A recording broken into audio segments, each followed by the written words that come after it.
Have you ever heard the screaming silence? Not the quiet of a peaceful night, but the thick, viscous silence of a place forgotten by both God and time. A silence that knows your name. I have heard it. I still hear it. Even now in the cracks between the sound of the rain outside my window, in the monotonous ticking of the grandfather clock I've tried to smash more times than I can count. It calls my name from a place called Havenwood. Havenwood, Oregon. A name that sounds like a promise of peace, a haven. But you know, the sweetest promises often hide the most bitter curses. I came to Havenwood not to find peace, but to escape from myself. My name is Arthur Blackwood, and once upon a time, that name carried some weight in New York journalism. I wrote stories that could bring down powerful men, expose the rotten secrets hidden behind the city's glamorous facade. But then I made a mistake, an unforgivable mistake, a source. An unverified story, a sensational headline that pushed an innocent man to the edge, the sound of his wife's scream in the courtroom, the judge's gavel, and then the sound of a body hitting the subway tracks. Those sounds chased me across 3 states until I found Havenwood, a tiny, almost invisible dot on the map, nestled in the arms of the Cascade Mountains and surrounded by an ancient forest the locals simply called the Blackwood Forest. This place seemed trapped in another era. The Victorian-style wooden houses, their paint peeling from rain and fog, stood silent like weeping widows. The main street had only one general store, a small diner that always smelled of burnt bacon and weak coffee, and a gas station with pumps that had been rusting since the 70s. There was no cell service, no internet, only old crackling landlines that hummed whenever a strong wind blew. And there, the isolation I craved turned into something else, a sense of imprisonment. The town lived and breathed to its own rhythm, slow and heavy. The people here didn't look at you with their eyes, they looked through you. Their gazes were empty, yet held an ancient understanding you couldn't decipher. They spoke little, and when they did, their voices were as low as the wind howling through the cracks of the abandoned St. Giles Church on the hill. St. Giles Church, it's the first thing you see when you drive into Havenwood, and the last thing that haunts you when you leave. Its spire reached for the sky like a bony, decaying finger, challenging the perpetually gray sky. The stained glass was mostly broken, leaving empty eye sockets looking down on the town. They said no one had set foot in there for over 50 years, not since the fire that took the life of Father Thomas and a few choir children. But sometimes, on a full moon, some swore they'd seen a single candle flame flickering in one of the high windows. I rented a room above the diner, owned by a Mrs. Gable, a woman with a face like it was carved from granite and eyes that never blinked. The room was small, cold, and smelled of wood rot and old dust. From my window, I could see a part of the Blackwood Forest and the defunct railway line, 2 parallel tracks running straight into the darkness of the trees and disappearing as if swallowed. That was where it all began, with Lila May. Lila May was the blacksmith's daughter, a 17-year-old girl with honey-colored hair and eyes that held the sorrow of an old soul. She was different. While the other youths in Havenwood seemed to have accepted their stagnant fate, Lila May yearned for the outside world. I often saw her sitting on the old tracks, reading tattered paperbacks she must have ordered through the mail. She drew strange drawings, spirals, eyes without pupils, and trees with branches that reached out like grasping arms. Then one day, Lila May disappeared. No note, no trace. Sheriff Brody, a portly man with a mustache that drooped to cover most of his mouth, conducted only a cursory search. "That girl was always a dreamer," he grumbled to me in the diner. "Probably ran off with some boy passing through." But I knew that wasn't the truth. I had seen the fear in her mother's eyes, a numb, resigned fear, not the grief of a mother who had lost a child. It was the fear of someone who knew something terrible had happened, something that could not be spoken. And then the whispers started. Whispers in the diner, at the general store, meaningful glances when I walked by. They spoke of the Blackwood Forest. They spoke of the gatekeeper. They spoke of an old debt that had to be paid. My journalistic instincts, the ones I had tried so hard to bury, began to stir. This could be a story. No, not a story to reclaim my fame. but a story to atone, to find the truth for a missing girl, to do what I couldn't do for the man in New York. I began my own investigation, and the first door I knocked on was that of St. Giles Church. No, not the main door that had long been nailed shut, but the door to the office of Father Michael, the town's current priest. His new church was a small, humble wooden building, cowering in the shadow of its massive, ghostly predecessor. Father Michael was a man who contradicted his appearance. He was thin, pale, with sunken eyes and fingers that constantly worried a worn silver crucifix. He looked more like a scholar than a priest, and his office was filled with old books on local history and folklore. He received me with a weary caution. "Sheriff Brody has it all under control, mister." "Blackwood," he said, his voice raspy as if it hadn't been used in a long time. "Lila May was a complicated soul. She was drawn to darker things." "What kind of darker things, Father?" I asked, my eyes scanning the book spines. Many were in Latin and an ancient script I didn't recognize. "The history of this land runs deep, Mr. Blackwood," he evaded. "Havenwood is more than just a town. It was built on something much older. The first settlers, they made a pact." I felt a cold draft run down my spine, though there was no wind in the room. "A pact?" "For peace," he said, his eyes gazing distantly out the window towards St. Giles. "To keep what's in the forest from getting out. Sometimes a price must be paid." He said no more, but he had given me a starting point. History. The secret of Havenwood wasn't in the present, but in the past. A past that everyone seemed to be trying to forget. That night, I couldn't sleep. The rain drumming on the tin roof, the wind whistling through the cracks, all blended into a horrifying symphony. I kept thinking about Lila May's drawings, the spirals. They looked like symbols I had glimpsed in one of the books on Father Michael's shelf. And then I noticed something. In my rented room, on the windowsill, was an object I hadn't paid attention to since I arrived. A small raven, exquisitely carved from a piece of jet-black obsidian. It was tiny, no bigger than my thumb, but its eyes seemed to be watching me. I was sure it hadn't been there yesterday. I picked it up. The stone was unnaturally cold, as if it had absorbed all the warmth from my hand, and when I turned it over, my heart seemed to stop. On the base of the raven, etched in a minuscule script, was a spiral, identical to the ones in Lila May's drawings. At that same moment, from downstairs, from the closed diner, I heard a faint sound, a melody, a lullaby. It was Mrs. Gable's voice, but not her usual gruff tone. Her singing voice was clear, yet held a mournful sorrow. The lyrics drifted up to me through the wooden floor. "The willow weeps for none. Its branches touch the ground, waiting for the one, a seed sown where the river runs, to wake at last, when all is said and done." The song repeated over and over, its simple melody twisting deep into my mind, planting an inexplicable sense of unease. My past was a ghost. I came to Havenwood to escape it, but I had the feeling I had just walked into another ghost, a bigger, more ancient one, and it had been waiting for me for a very long time. I looked out the window towards the old railway tracks. In the faint moonlight filtering through the clouds, I saw a figure standing motionless on the tracks, right where Lila May used to sit. A tall, thin figure wearing what looked like a monk's robe. The figure slowly turned its head, and even from that distance, I felt it was looking directly at me. And then it raised a hand, waving slowly, and beckoning gesture. I shuddered, stepping back from the window. The cold wasn't just coming from the stone raven in my hand anymore. It was coming from deep within my soul. I knew, with a terrifying certainty, that the search for Lila May was also a journey into my own darkness. And that in Havenwood, some people didn't go missing to leave, but to be found by something else. The following nights dissolved into a hazy miasma of dream and reality. Sleep became a luxury I could not afford. Every time I closed my eyes, I saw fragmented images, a forest of trees twisted like bodies in agony, a stone altar covered in moss, and Lila May's eyes, no longer sky blue, but the solid black of the obsidian raven. Mrs. Gable's lullaby became the soundtrack to my insomnia. Sometimes I heard it from downstairs. Other times it seemed to echo from within my own head. That haunting melody, "The willow weeps for none," began to sound more like a prophecy than a song.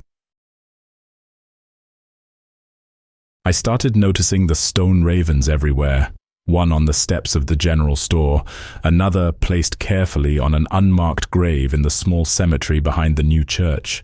They always appeared in places I was about to pass, like markers on a path laid out for me by some unseen force. No one else seemed to notice them. When I tried to ask the general store owner about the raven, he just stared at me, his eyes vacant, and muttered something about kids in town playing pranks. But there were no children in Havenwood. At least none I had ever seen. The entire population seemed to consist of the middle-aged and the elderly, faces etched with time and an unspoken sadness. I decided the only way forward was to go back. The history of St. Giles Church, the fire from 50 years ago. Father Michael had evaded my question, but I knew the answer was there. The nearest public library was over a 2-hour drive from Havenwood, an old brick building in a slightly larger town. I spent the entire day there scrolling through old newspapers on microfilm, the smell of dust and old paper filling my nostrils. The reports from that time were sparse. Tragic fire at St. Giles Church, Havenwood. Priest and 3 choir children perish. The priest's name was Father Thomas Weatherby. The 3 children were Sarah, Jacob, and Michael. Michael, the name stopped me cold. I zoomed in on the article. Michael Gable, the son of the diner's owner at the time, Mrs. Gable. She had lost a son in that fire. That explained the perpetual sadness on her face, but not the ghostly lullaby. I dug deeper through the subsequent weeks. News about Havenwood all but vanished from the papers. But then I found a small, almost unnoticeable clipping from another local paper. An article about the aftermath of the fire. It said Father Thomas was more than just a priest. He was a folklorist, obsessed with the legends of the native tribes who had lived in the area before the white settlers arrived. The article vaguely hinted that his activities were unorthodox and may have contributed to the tragedy. It also mentioned a single survivor of the fire, an altar boy who had been in the church's wine cellar when the fire broke out and had somehow escaped through a ventilation tunnel. The boy's name was not given. The article just called him the Lucky Boy. As I drove back to Havenwood late in the afternoon, a cold rain began to fall. The sky turned a bruised purple, and the trees of the Blackwood Forest looked like black skeletons against it. As I passed St. Giles, I slammed on the brakes. Something was different. One of the high, shattered stained glass windows, the one where people claimed to sometimes see a candle, now seemed to hold a face, a pale, white face, blurred by the rain in the distance. I blinked, and it was gone. Only empty darkness remained. That night, I couldn't shake the feeling of being watched. I sat in my room, the copies of the articles spread out on the table. Father Thomas, unorthodox rituals, a surviving boy, and Michael Gable, the child who died. There were too many pieces that didn't fit. I needed to talk to someone who had lived here long enough to remember the fire, someone who might not be bound by the town's vow of silence. And there was only one such person, Silas. They called him Mad Silas, an old man who lived as a recluse in a small cabin deep in the Blackwood Forest. They said he'd lost his mind after his wife disappeared in the woods years ago. But sometimes, madness is just another name for a truth people don't dare to face. The next morning, I packed a backpack with a flashlight, a compass, and some food. I drove to the edge of the Blackwood Forest, where the dirt road ended. I left the car and stepped under the canopy of trees. Instantly, the air changed. It grew colder, damper. The sunlight struggled to pierce the dense leaves, creating dancing patterns of light and shadow on the leaf-littered ground. The silence here was different from the silence in town. It was alive. It breathed. The sound of my own footsteps snapping dry twigs sounded alien and intrusive. I followed a trail that had been almost reclaimed by nature. The deeper I went, the stranger the trees became. Their trunks were twisted together, and their roots bulged from the ground like giant serpents. And then I started seeing them, the carvings, etched deep into the bark, spirals identical to the ones in Lila May's drawings and on the stone raven. But here they were larger, more intricate, and at the center of each spiral was a single, wide-open eye.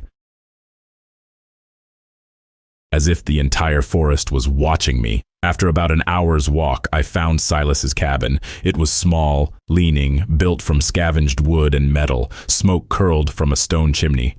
As I approached, the door creaked open. Silas stood there. He was as tall and thin as a scarecrow, with a silver beard that reached his chest and unnervingly bright eyes. He didn't seem surprised to see me. "I've been expecting you," he said, his voice as rough as stones grinding together. "The trees told me you were coming." He motioned for me to come inside. The interior of the cabin was cluttered with old books, hand-drawn maps of the forest, and dozens of wood carvings. Most were of forest animals, but in one corner I saw a small collection of obsidian ravens. "You've come for the girl," Silas stated, not a question, "and for the fire." I nodded, too stunned to speak. "You're looking for answers in the wrong place," Silas continued, his hand tracing a line on an old map.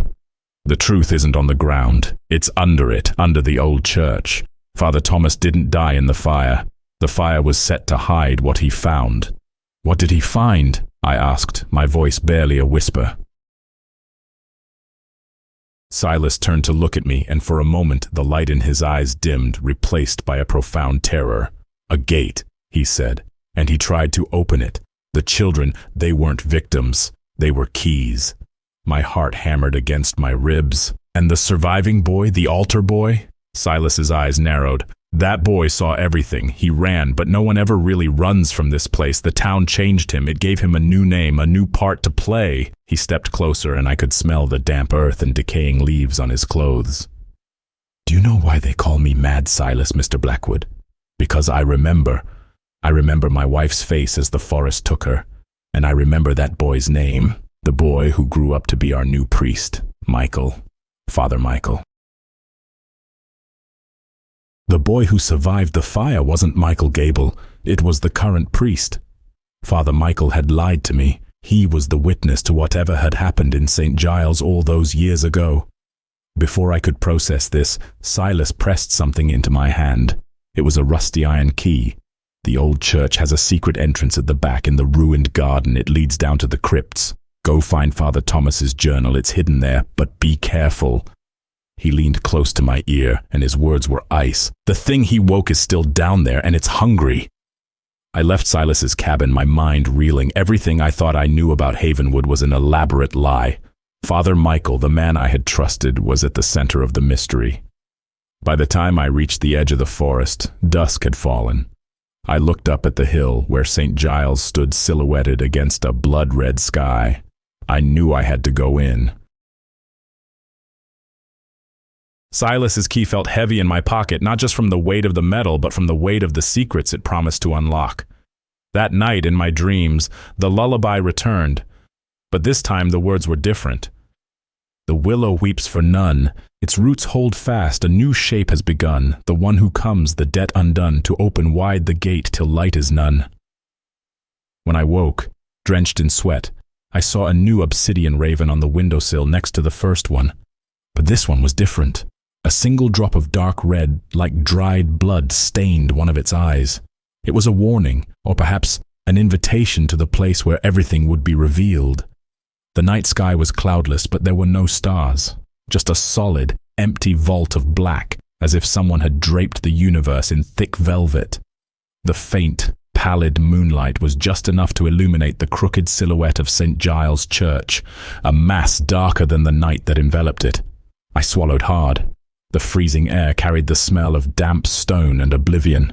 Silas's iron key was cold in my hand, and when I fitted it into the rusty lock of the side gate, hidden in the desolate garden, the screech of metal on metal echoed like a groan of protest after decades of silence. The gate opened with a mournful creak, revealing a narrow stone path, weeds choking the cracks. This garden must have once been beautiful, I could imagine it.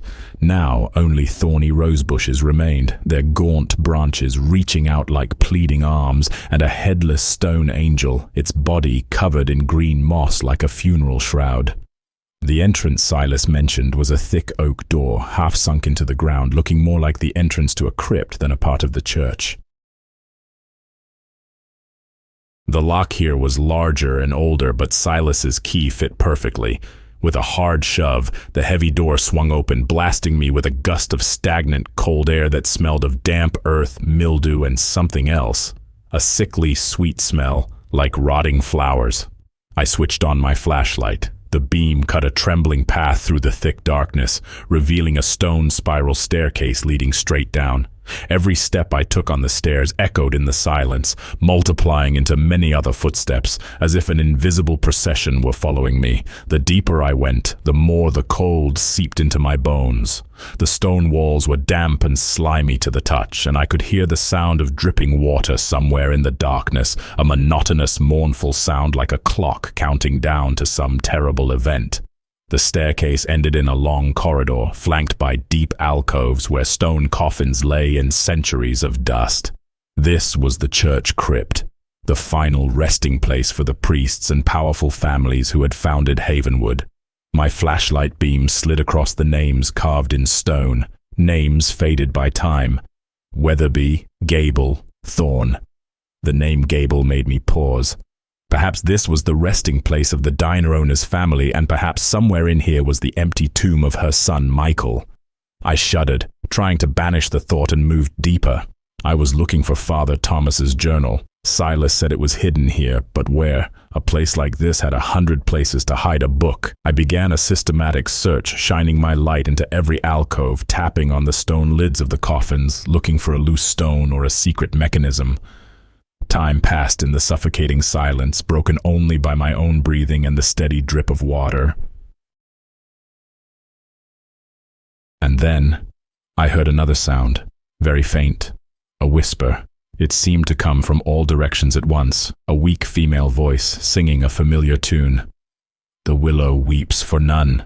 It was the lullaby, but down here it no longer carried a mournful sorrow. It carried a cold menace.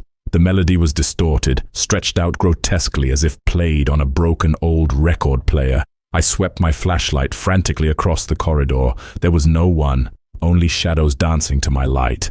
The singing stopped abruptly, leaving a silence that was even more terrifying. My heart hammered in my chest. I was not alone down here. I had to find the journal and get out, immediately. I tried to focus, to remember what Silas had said. The truth isn't on the ground, it's under it. A thought sparked in my mind. Father Thomas was a heretic in the eyes of the church. He wouldn't hide his secret in a place of honor. He would hide it in a place of contempt, a place forgotten. At the end of the corridor, there was an alcove smaller than the others, almost hidden by a collapsed section of the wall. No coffin, no headstone. It was empty, as if reserved for someone unworthy of burial. I shone my light inside. On the back stone wall, I saw a carving, a spiral, identical to the ones I had seen in the forest. I reached in, tracing the grooves of the carving, and then my fingers touched a slightly loose stone. I pried at it with all my strength. The stone popped out with a dry clack, revealing a hollow cavity inside, and nestled within, wrapped in a rotting piece of oilcloth, was a thick, leather-bound book, the Journal of Father Thomas Weatherby. My hands trembled as I opened it. The pages were yellowed and stuck together with damp, but the black ink was still clear. Father Thomas's handwriting was neat and careful at first, the script of a scholar, but towards the end, it became a frantic, shaky scrawl, as if written by a man on the brink of madness. I sat down heavily on the cold stone floor, aimed my flashlight at the pages, and began to read. April 12th, 1968. I have finally deciphered a portion of the ancient carvings. They do not speak of a god or a forest spirit. They describe something else entirely, an entity. They call it the Silent Listener, or the Weaver of Echoes. It does not exist in our physical space, but in the silences between, in forgotten memories, in unspoken grief. It has no form, but it has a consciousness, and it is hungry. My heart tightened. The Weaver of Echoes. The name conjured a terrible image. I read on. May 3rd, 1968. The Founders' Pact was not for protection. That was a fatal misinterpretation. They did not build Havenwood to escape the entity. They built Havenwood as a vessel, a cage. This town, with its isolation and inherent sorrow, is the perfect environment to incubate it. The people here are not its jailers. They are its sustenance, their fear, their resignation, their sad memories. They all feed it, keep it dormant. In return, it grants this land a false peace, an unnatural stagnation where time itself seems to slow. I suddenly understood the empty gazes of the townsfolk, the resignation of Lila May's mother. It wasn't apathy, it was the weariness of souls being slowly drained. June 21st, 1968. It can communicate, through dreams, through symbols. The spiral is not a warning, it is a signature. Its mark upon this world. It has spoken to me. It promises knowledge, an understanding of the universe's secrets. I was tempted. I believed I could control it, bargain with it.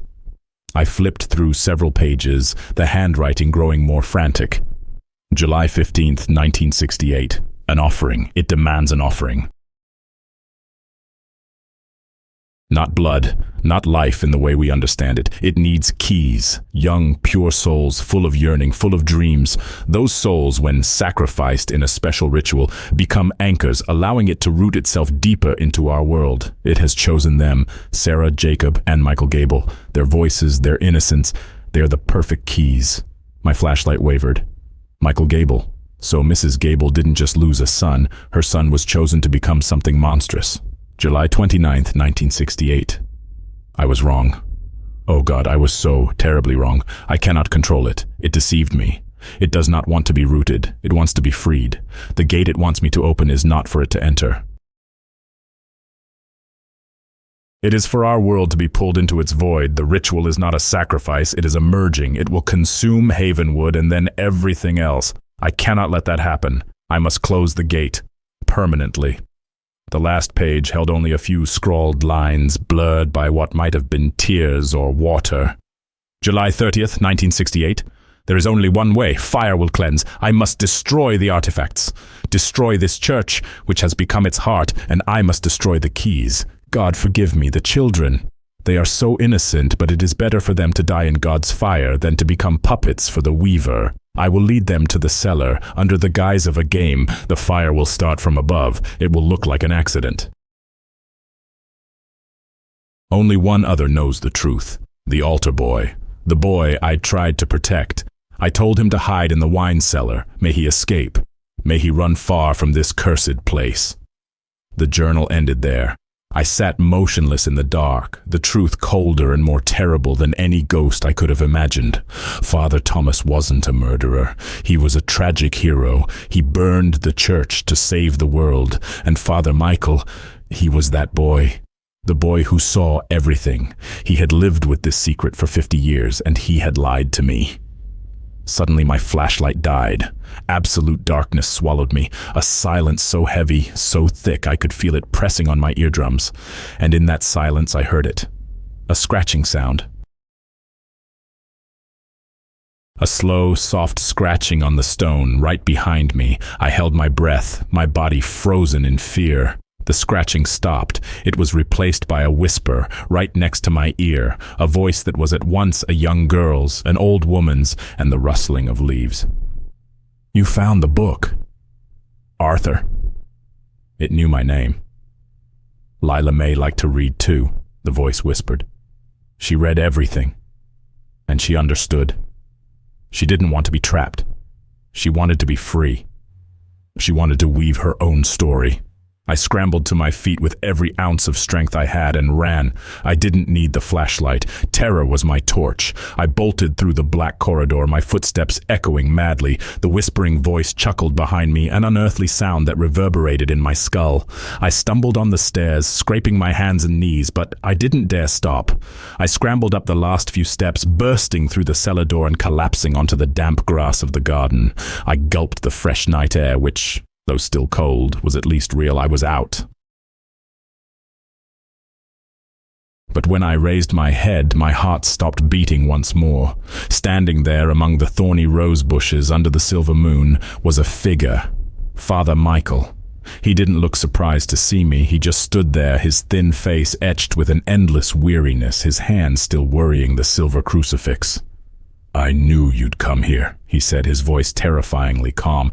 "It always calls to the curious ones." You lied to me, I gasped, struggling to my feet. About everything. The fire, Michael Gable. You were the boy. Yes. Father Michael nodded without denial. I was there. I saw the fire, and I heard their screams. Then why did you hide it? Why did you let Leela May? You think I wanted this? His voice suddenly broke, revealing a profound anguish. You think I want to spend my life as the warden to something that cannot be jailed? I didn't hide the truth to protect myself, Mr. Blackwood. I hid it to protect this fragile balance. This was the first twist, a revelation that stunned me more than anything in the journal. Balance? I stammered. That thing took Lila May. It didn't take her, Father Michael said, stepping closer. His eyes were full of pity. Lila May went to it. She, like Father Thomas, was seduced by the promise of escape. She believed becoming part of the Weaver was a way out of Havenwood. I tried to stop her. I tried to warn her, but she was already too far gone. He sighed, a breath heavy with the weight of 50 years. My role is not to destroy the monster. That's impossible. Father Thomas proved that. His fire only weakened it, put it into a long sleep. My role is to keep it asleep. By maintaining this town's stagnation, by keeping everyone in a state of resigned sorrow, not too much hope, not too much despair, by keeping outsiders like you away from the truth. He looked directly into my eyes, and in his tired gaze I saw an even more terrible truth. But you came. You stirred everything up, your curiosity, your obsession with the past. They are like pebbles thrown into a still pond. They create ripples. And the Weaver has woken up. It's no longer satisfied with small, slow meals. It wants a feast, and Lila May was just the appetizer. It's preparing for a new ritual, a much bigger one, and you, Mr. Blackwood, you are the one who brought it the final key it needed. I stood there on the damp grass, my breath forming white clouds in the frigid air, Father Michael's words hanging between us like a death sentence. The final key. Me. The thought was absurd, monstrous. But looking into his eyes, I saw no deception. I saw only the brutal truth of a man who had guarded a tomb for half a century. I don't understand, I stammered, the words like broken glass in my throat. I'm just an outsider. I have nothing to do with this place. You're wrong, Father Michael said, his voice even, but with a fierce undercurrent of urgency. It is precisely because you are an outsider that you are the perfect key. The Weaver of Echoes feeds on sorrow, but it craves change. It is trapped in the stagnation of Havenwood, a rippleless pond. It needed a stone to be thrown, an agent of chaos, someone carrying a different kind of pain, a fresh anguish it had never tasted. He took a step closer, the crucifix in his hand seeming to absorb the faint moonlight. Your guilt over the man in New York, Mr. Blackwood. It isn't the resigned sorrow of the people here. It is an open bleeding wound, an active guilt. That energy to the Weaver is like the scent of fresh blood to a shark. It woke it, it stirred it, and it gave it an idea, a new way out. A chill went through my entire body. It knew the entity, it knew my darkest secret. It had peered into my soul and found the crack, the scar I had tried to hide. The past I was running from hadn't just caught up to me, it had become the weapon used against me. The seal, I whispered, trying to piece the insane fragments together. You spoke of a balance. This town... It's a cage. It is more than a cage, Michael replied, his gaze sweeping over the sleeping town below. It is a living organism. A complex mechanism built on geography and psychometry. St. Giles Church is its heart, the Blackwood Forest, its lungs. The river that runs through town is its bloodstream, and the people, they are the cells, living and dying in a controlled cycle, generating a low-frequency psychic energy, a lullaby of sorrow to keep the monster asleep. Everything here has a purpose. The defunct railway, it's not just abandoned, it's a demarcation line carved into the earth, a circle of containment. The old closed hospital, not an economic failure. It was a place where extreme pain and sudden deaths were quarantined so their energy wouldn't jolt the balance. Everything must stagnate. No new births, no sudden growth, no intense hope. And no ultimate despair. His explanation was horrific and perversely perfect. It explained the thick silence, the absence of children's laughter, the feeling of time standing still. Havenwood wasn't a forgotten place. It was a deliberately imprisoned one. So, what do we do now? I asked, a question of desperate naivety. If I'm the key, I'll leave. I'll drive out of here and never look back. Father Michael shook his head, a sad smile touching his lips. It's too late for that, Mr. Blackwood. Do you think it would let its key go so easily? From the moment you picked up the first stone raven, you were marked. Its sigil is on your soul. You could drive to the ends of the earth, but a part of Havenwood would go with you. And through you, its influence would begin to leak into the outside world. Like a disease, you're not an outsider anymore. You've become part of the seal. A cold wind swept through the garden, carrying the rustle of leaves like whispers, and in those whispers, I heard it again. Mrs. Gable's voice, but this time it wasn't coming from the diner. It seemed to emanate from the whole town at once, from the dark houses, from the empty alleys. The lyrics had changed once more. The willow waits for none to see, its roots break stone to set it free. The one who comes, the path to be, weaves nightmares from his own body.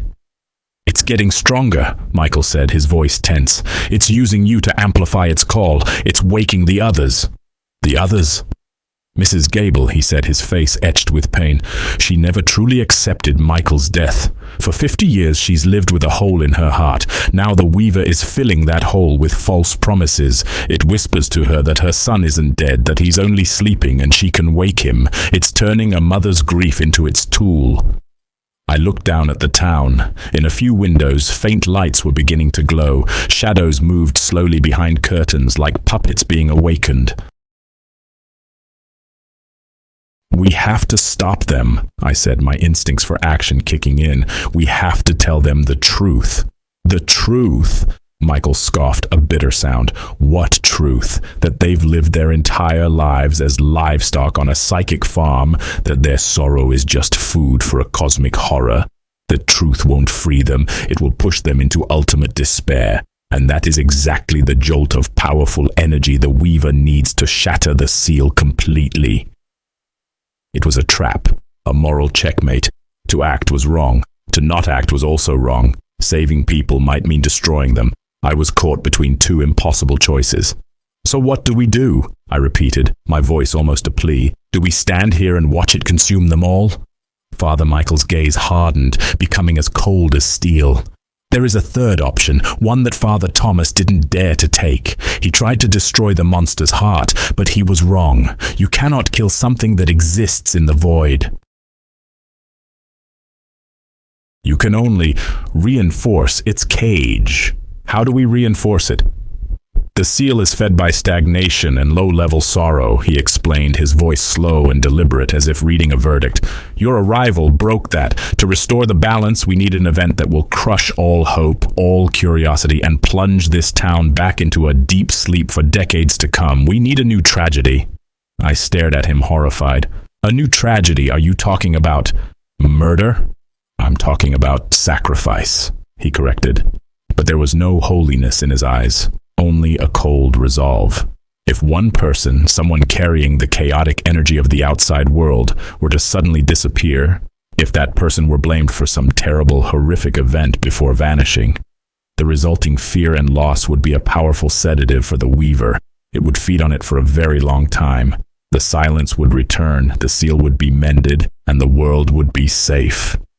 He was talking about me. He wanted to make me the sacrificial lamb, the outsider who committed an atrocity and then mysteriously vanished. That story would become Havenwood's new myth, a new scar to feed their sorrow. No, I stepped back. No way. You don't have a choice, Mr. Blackwood, Michael said, his voice devoid of any sympathy. You are either the sacrifice that saves the world, or you are the gateway that destroys it. Choose. But before I could answer, a bell tolled. A single, mournful chime from the belfry of St. Giles Church. The bell that hadn't rung in 50 years. Both Michael and I stared up at the dark tower, stunned. And then the impossible happened. A faint, sickly purple light began to glow from the church's broken windows. It was happening. The new ritual. It wasn't waiting for us to make a choice. It had made its own. My God, Michael whispered, his face ashen. It's not using Mrs. Gable. It's using something else. A memory. What memory? Lila May, he said, rushing towards the church. She wasn't just an appetizer. She was the architect. She left a blueprint for this ritual in her drawings. And now the Weaver is using her memory to gather everyone. I ran after him, my heart a frantic drum. As we neared the ruined walls of the church, we could hear it more clearly. A choir. But it was no hymn to God. The melody was warped, dissonant, and the lyrics were a string of ancient words I couldn't understand, but they made my teeth ache. We peered through a gap in the wall. The scene inside was like a nightmare by Hieronymus Bosch. Dozens of townspeople, including Sheriff Brody and familiar faces from the diner, stood in the main nave. Their eyes were wide but empty, and they were chanting the ghastly hymn in unison. They moved in a slow, rhythmic circle around something in the center. In the center, where the altar once stood, was a massive spiral drawn on the floor in some kind of shimmering white powder. And standing in the middle of the spiral was Mrs. Gable. She was wearing a shabby white dress, perhaps her wedding gown, and her arms were raised to the heavens. But the most horrifying thing was not Mrs. Gable. It was what was floating in the air above her, a shimmering, flickering image of Lila May. Not the Lila May I knew. This was a nightmarish version of her. Her eyes were empty black pits, and her mouth was open in a silent scream. Her body was made of twisting bands of purple light and threads of shadow. "It's the lure," Michael gasped beside me. "It's using Lila May's image to focus the energy, and Mrs. Gable is the celebrant, but the ritual's target is you." He pointed to a spot in the spiral opposite Mrs. Gable. There was an empty space, a waiting position. "It's summoning you! It wants you to complete the circle! Once you step inside, your will be crushed! Your guilt will become its fuel, and your body will become the bridge of flesh and bone for it to cross over!" The chanting grew louder, piercing my skull. I felt an invisible pull, an urge to step out of the shadows and take my place in the circle. It was a promise of release. Release from guilt, release from torment. All I had to do was give in. I fought it with all my willpower. "We have to interrupt it," I said to Michael, my voice hoarse. "Whatever it takes. To interrupt a ritual like this." Michael hesitated, terror on his face. "The consequences would be unpredictable. It could tear the seal apart from the inside. It could cause reality itself to collapse here. It's better than letting it succeed," I roared, desperation giving me new strength. Michael looked at me, then at the ghastly scene inside. Finally, he nodded. "The old altar. There's a keystone there where Father Thomas performed his own rites. It's the focal point. If we can destroy it, we might be able to sever the flow. But we'll only get one chance." We burst from our hiding place. Instantly, every head in the church turned towards us. Dozens of empty eyes locked onto us. The chanting didn't stop, but it took on a more menacing tone. "Stop!" Michael yelled, holding his silver crucifix high. "In the name of God, stop!" The crucifix flared with a faint silver light, and a few of the townspeople faltered, a flicker of confusion on their faces. But Mrs. Gable only laughed, a mirthless sound. "Your God has no power here, traitor!" she hissed, her voice now a ghastly mix of her own and the Weaver's rustling whisper. "Tonight, my son returns!" The image of Lila May above her began to vibrate violently, threads of shadow lashing out towards us like snakes. While Michael tried to hold them back with his fragile faith, I ran for the ruined altar. The keystone he mentioned was easy to spot. It was darker than the other stones, and a faint spiral was etched on its surface. I looked for something heavy. I saw a charred wooden beam, part of the collapsed roof. I hefted it, pouring all my strength and fear into the effort. "Arthur!" Michael's voice screamed. I turned to see he was overwhelmed. His crucifix lay on the floor. The townspeople were holding him fast, their eyes once again vacant. Mrs. Gable was advancing on me, her face twisted in a mad ecstasy. "It is time, Key," she whispered. "Let us weave our story." I was out of time. I let out a wordless scream, a cry of rage and despair, and brought the beam down on the keystone with all my might. A dry crack echoed through the church. The stone split, and then everything fell silent. The chanting died. The image of Lila May dissolved into a puff of purple smoke and vanished. The townspeople collapsed to the floor like puppets with their strings cut, unconscious. Mrs. Gable let out a single agonized shriek and fell with them. A heavy silence descended on the church. We had done it. I gasped for air, dropping the beam, but Michael didn't look relieved. He was staring at me, his face pale with a new greater fear. "What have you done?" he whispered. And then I felt it. The air in the church began to vibrate. The space itself seemed to ripple, like a reflection on disturbed water. The stone walls began to melt and reform. The night sky through the holes in the roof was no longer black. It turned a brilliant crimson sunset, then a bright blue noon, then a dreary gray dawn, all in a matter of seconds. Time was shattering. "You didn't sever the energy flow," Michael said, his voice trembling. "You broke the vessel. You broke the rules of this place. We are no longer in the normal stream of time." I looked down at my hands. For a moment, they were old and wrinkled. Then they were the hands of a child. Then they were normal again. I looked at Michael and saw his face momentarily flicker into that of a terrified altar boy, then back again. The second climax had arrived. Interrupting the ritual hadn't freed us. It had locked us in an even more terrible cage, a prison where time was not a line, but a chaotic jumble of broken shards, and in that chaos I heard a faint echoing giggle reverberating from all dimensions at once, the laughter of the Weaver of Echoes. It no longer needed to break out of the seal, because we had just broken reality for it to step in.